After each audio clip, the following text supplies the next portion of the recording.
কুষ্টিয়ার কুমারখালীতে জামায়াত ইসলামের উদ্যোগে অনুষ্ঠিত হয়েছে ইফতার মাহফিল। এতে বিএনপি, জামাত, এনসিপি সহ বিভিন্ন রাজনৈতিক দলের নেতৃবৃন্দের পাশাপাশি প্রশাসন ও বিশিষ্টজনেরা উপস্থিত ছিলেন। মঙ্গলবার শহরের আবুল হোসেন তরুণ অডিটোরিয়ামে এই ইফতার মাহফিল অনুষ্ঠিত হয়। অনুষ্ঠানে সভাপতিত্ব করেন কুষ্টিয়া ৪ আসনের জামায়াতের সংসদ সদস্য মোহাম্মদ আফজাল হোসেন।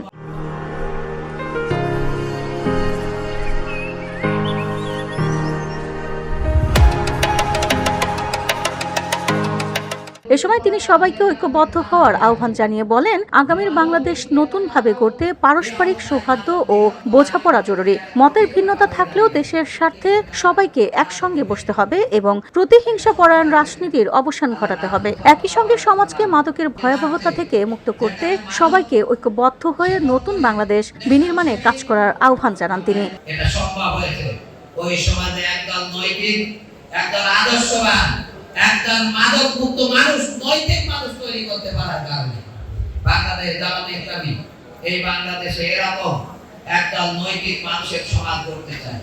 অনুষ্ঠানে আরও উপস্থিত ছিলেন উপজেলা জামায়াতের আমির আফতাব উদ্দিন, পৌর বিএনপির সভাপতি মনোয়ার হোসেন, এনসিপির উপজেলা শাখার প্রধান সমন্বয়ক হেলাল উদ্দিন, বাংলাদেশ খেলাফত মজলিসের কুমারখালীর সাধারণ সম্পাদক ফজলে নূর দীপু, কুমারখালী উপজেলা যুবদলের সাবেক সাধারণ সম্পাদক আতিকুর রহমান সবুজ এবং কুমারখালী থানার পরিদর্শক তদন্ত আমিরুল ইসলাম সহ অনেকে।